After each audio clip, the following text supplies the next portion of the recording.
NBC 10 breaking news.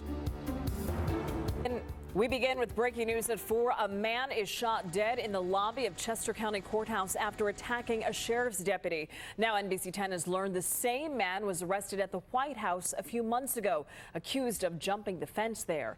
Curtis Smith was shot and killed during today's attack in Westchester. A sheriff's deputy was stabbed when Smith came at him with a knife. He's in the hospital right now. Today's attack happened inside the lobby of the Chester County Courthouse on West Market Street. NBC 10's Rosemary Connors is there live. Rosemary, what have you learned? Well, a witness tells me that the attacker ran right through the metal detectors but got shot before he made it up the steps to the elevator. Right now, the Criminal Justice Center is a crime scene, and employees here are still reeling from what happened today. It was total chaos. It was totally crazy. We went into a lockdown mode. We've been locked down for about 2 hours, and then they just walked us out past the crime scene and out the back through the alley to safety. It was a knife-wielding man from Coatesville whom the district attorney says slashed a deputy in the lobby of the Chester County Justice Center around 11 o'clock this morning. Riley Aikman of Westchester had just gone through security and witnessed the attack. Just then this guy busts through the door, says, "I'm going to get you, I'm going to get you," and keeps running. And all of a sudden, pop, pop. Another deputy shot and killed the attacker, whom authorities have identified as Curtis Smith. Curtis Smith appears to be the same individual who jumped the White House fence in March of this year. That's shocking. That's shocking to me. Courthouse employees are grateful to the deputies who stopped the attack from going any further. Nonetheless, they are stunned. A numbness, I should say, right now. Like she said, we walked past a crime scene. I tried not to look, but you look, and we walk through these doors every morning and always felt a sense of safety, and I think that's kind of shaken now. It doesn't matter where you are. It's going to be in your own backyard, and that's scary. That's scary.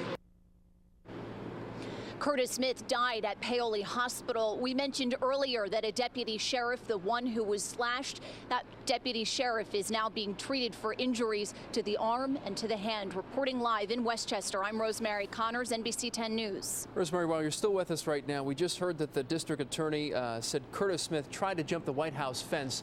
What more can you tell us about that? Well, Keith, we actually reported on this earlier this year in March, so did many other outlets. Allegedly, Curtis Smith climbed the outer perimeter of the stone wall of the White House. He was immediately apprehended by Secret Service, placed him under arrest, escorted him off the property, and he was charged with unlawful entry. Now, the district attorney here in Chester County, he did not take questions, so that's all he told us. He wouldn't give us any indication as to whether what happened at the White House could be in any way connected to what happened here today at the Justice Center. Keith? All right, Rosemary Connors live for us in Westchester. Thank you very much. NBC 10, by the way, contacted Curtis Smith's attorney. Louis Hanna III says he represented Smith for a domestic dispute involving Smith's wife. He said his client was supposed to be getting counseling, would go in camera, but he told us, quote, he was a hardworking young man, and you would never think that he would do something like this. He called the incident sad and tragic. Now to a developing story in Philadelphia's Strawberry Mansion. Complaints about a bad smell. It led Philadelphia police to 3 decomposing bodies in a garage. Police say they are from a nearby funeral home. NBC 10's Deanna Durante was on the scene today and tried to get answers from the funeral home owner. I got to do my work. You all are bothering me. People in the neighborhood say this is the owner of the Powell Funeral Home. It's just around the corner from this garage on Haggard Street. Inside the garage, police say 3 bodies.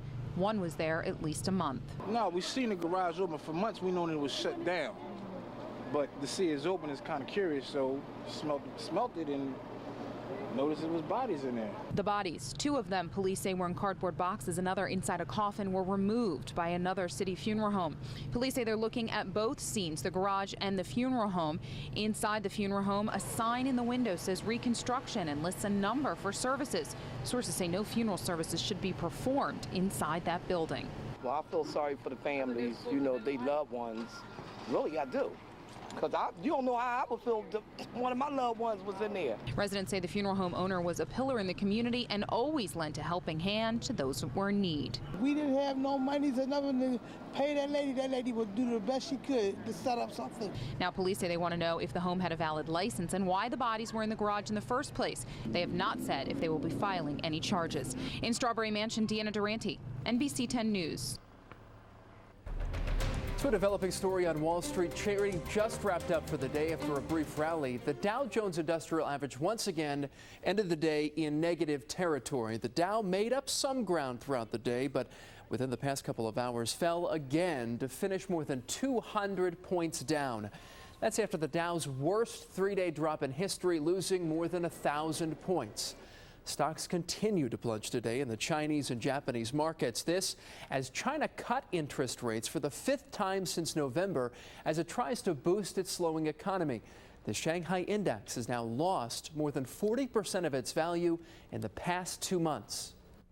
We are working to get developing details about a shooting in Glenold in Delaware County. Police tell us 2 people were shot outside an apartment complex. Sky Force 10 flew over the area where you can see officers looking for clues. We're still working to find out who the gunman is and how the victims are doing. We'll bring you any updates on air and on our NBC 10 app. Now your NBC 10 First Alert weather. And now to storm threats in the Atlantic and the Pacific. Take a look at this. This is a satellite image of all the tropical activity brewing in the Pacific. And there's a new storm in the Atlantic to tell you about. Erica has strengthened to a tropical storm and is on a path toward the Caribbean. Now our own in-house hurricane expert tracking all the action. First Alert Chief Meteorologist Glenn Hurricane Schwartz. A lot of activity. I know it's hurricane season, but I wonder if this is above normal what we're used to. Well, this is now the peak of hurricane season. It's not surprising that we're seeing some activity in the Atlantic, but it's taken a while because of that El Nino in the Pacific suppressing everything here. Now, it also suppressed Danny. That's the remnants of Danny, produces some much-needed rain in Puerto Rico. They've had a drought there. And this is Erica, another pretty small storm. It became a tropical storm yesterday. Now, 45-mile-an-hour maximum winds moving west at 20 miles an hour.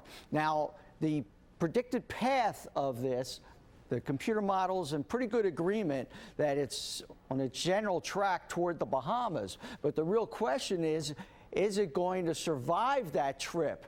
Because this area of yellow and orange, this is called wind shear, upper level winds that rip the storm apart. That's what happened to Danny. And the more colorful it is here in the path, the more unfavorable the conditions are for strengthening. So here we are on Thursday, and it's north of San Juan, and it's still got a lot of shear ahead of it. Here it is on Friday. The greater the shear, the more the storm is likely to weaken. So it may not even survive this, but if it does and gets to the Bahamas by the weekend, now we have very little wind shear. The conditions become more favorable for strengthening, and then if that happens, that becomes a threat to the United States. More on this storm and also our forecast coming up with the 7-day in just a few minutes. Now to 2 major court rulings affecting New Jersey today. The first is a setback to the state's struggling gambling industry. New Jersey has struck out again in its efforts to offer legal sports betting. A federal appeals court panel today denied the Garden State's latest appeal. New Jersey has been trying since 2009 to offer sports betting at its casinos and racetracks. Today's ruling leaves the door open for the New Jersey to file another appeal, and the state has indicated that will happen shortly. Meantime, a judge today approved an environmental contamination settlement between New Jersey and ExxonMobil. Under the deal, Exxon will pay $225 million for damage at 18 industrial sites and more than 800 gas stations across the Garden State. Environmentalists have criticized the settlement. New Jersey wanted nearly $9 billion. And now to efforts to end Pennsylvania's budget standoff. Governor Wolf and legislative leaders met briefly today, but still no agreement. Pennsylvania has been without a budget since July 1st. 55 days and some 16 hours later, the stalemate goes on. Republicans passed a spending plan without new taxes in June, but the Democratic governor vetoed it. House Republicans say they'll attempt to override that veto. Meanwhile, the stalemate has shut off funding to schools and a number of safety net services. So parents and education advocates in our area are putting the pressure on lawmakers to pass a new budget.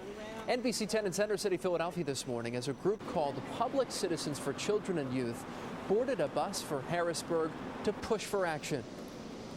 We want the legislature to pass a budget, restore the education cuts that have decimated many school districts over the last few years, and pass a fair funding formula for our schools so we don't have to go through this every single year. Governor Wolf is expected to meet with lawmakers again tomorrow in Harrisburg.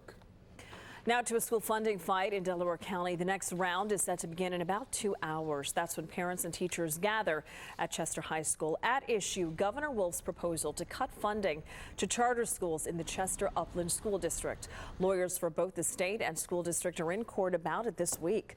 Tonight's meeting is set for 6 at Chester High. Parents are concerned that no budget decision will mean the start of school will be delayed. The fate of a Montgomery County elementary school will be the topic of discussion tonight. The Methacton school superintendent recommended closing Audubon Elementary. Parents aren't happy about it. The school board will meet in Eagleville tonight at 7. Closing Audubon would leave the remaining 4 elementary schools to absorb more than 400 students. The owner of a local skating rink was arrested on sexual assault charges involving a minor. John Carlo owns the Franklin Skating Center in Gloucester County. Prosecutors say Carlo made recordings of a child and also showed child porn on his computer at the skating center. Carlo turned himself in yesterday to police. He's being held on $200,000 bail. I want you to take a look at this now. Philadelphia police say a man wanted for robbing and attacking a worker with mace has struck again. This new video shows the man at the 7-Eleven at 22nd and Market Streets last Tuesday. Police say he asked for 6 packs of cigarettes and sprayed the clerk with mace as he was bagging the items. He also took off with $62. Police think the same man is responsible for a similar attack and robbery last Wednesday at the 7-Eleven on Franklin Town Boulevard. An autopsy will take place tomorrow in Allentown on IndyCar driver Justin Wilson. Wilson was hit in the head by a piece of debris when another car crashed at Pocono Raceway on Sunday. He was rushed to Lehigh Valley Hospital Cedar Crest in Allentown, where he died last night. Wilson is the first IndyCar driver to die in an on-track accident in 4 years. This massive sinkhole you see in Kensington is still being worked on today. That sinkhole opened up yesterday afternoon. The city tells us it was caused by a 12-inch water main break. Here's what that sinkhole looked like less than 24 hours ago. Skyforce 10 was over Huntington Street when crews began to repair it. And elsewhere today, a prosecutor in Paris formally opened a terrorism investigation into the attempted attack on a train last week. Prosecutors say the suspect watched a radical Islam video on the train minutes before he attempted his attack. He was heavily armed with an AK-47, a pistol, and a box cutter. Now that a formal investigation is opened, investigators are expected to file a number of charges against the gunman. As you might recall, 3 Americans are credited with stopping and subduing him. All 3, plus a 4th American and a British man, were honored with France's highest civilian award. The 4th American was one of the first people to see and confront the gunman, and the British man helped the 3 Americans tackle him.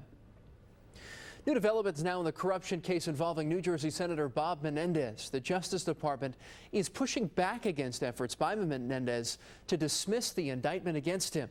Federal prosecutors have filed their response to hundreds of pages of legal filings from Menendez. The Democratic senator wants his case tossed out, and he's raised allegations of misconduct by government prosecutors. But the prosecutors say the indictment is the result of an exhaustive investigation that spanned more than 2 years. Menendez is charged with accepting gifts and bribes from a Florida doctor in exchange for political favors. Now to the latest on the investigation into Pennsylvania Attorney General Kathleen Kane. Kane issued a statement today looking to the court system. She wants to know how and if she should release pornographic emails she claims are related to her case. Kane is charged with leaking grand jury information to a newspaper, then lying about it. She insists the allegations stem from a pornographic email scandal uncovered by her office. Several people have already been fired because of the scandal, and 2 high-profile people have resigned. Kane claims releasing the emails are crucial to her defense. A new poll shows nearly half of Pennsylvania voters think Kane should resign. 27% say she should stay. The others have no opinion. A Montgomery County judge ruled yesterday that Kane will stand trial. She is scheduled to be back in court for a formal arraignment in October. Quinnipiac University released its new poll today. It surveyed about 1,100 voters earlier this month, and voters were also asked about Kane's handling of her job as Attorney General. 54% disapproved of her performance, 20% approved. About a quarter of those polled had no opinion. New Jersey Governor Chris Christie is urging Jewish leaders to oppose the Iran deal. Christie held a press conference today and didn't hold back on his criticism of the arrangement or President Obama. We cannot permit a treacherous, murderous, deceitful regime to possess the most dangerous weapons the world has ever invented. The president got himself in too deep here, too obsessed with his own legacy. Meanwhile, the president has said making the deal with Iran would prevent another war. Congress will vote on the deal next month. Donald Trump has something to say today about Fox News Channel's request for an apology. He's saying no. Fox News Channel called for the apology after Trump took to Twitter to resume battle with one of Fox's biggest names. Trump welcomed Megyn Kelly back from vacation last night with a series of tweets. In one, he wrote that Kelly must have had a terrible vacation because she's really off her game. He claimed Megyn Kelly was afraid to confront a guest on her TV show, Dr. Cornel West. And Trump said Kelly has no clue about immigration. Trump also tweeted that he liked the Fox show more before Kelly took it over. Trump suggested she take what he called another 11-day unscheduled vacation. Now, Trump has been criticizing Kelly ever since her questioning of him during the first Republican presidential debate on Fox. In calling for an apology today, the chairman of Fox News Channel said Megyn Kelly represents the best of American journalism. Trump responded a short time later saying he disagreed with the Fox statement. He added he doesn't think Kelly is a quality journalist. To this now, AshleyMadison.com now finds itself at the center of a lawsuit after hackers released personal information on millions of its users, including credit card numbers and sexual preferences. 8 people are now suing the website, which caters to those looking for extramarital affairs. They're seeking class action status to represent an estimated 37 million Ashley Madison users.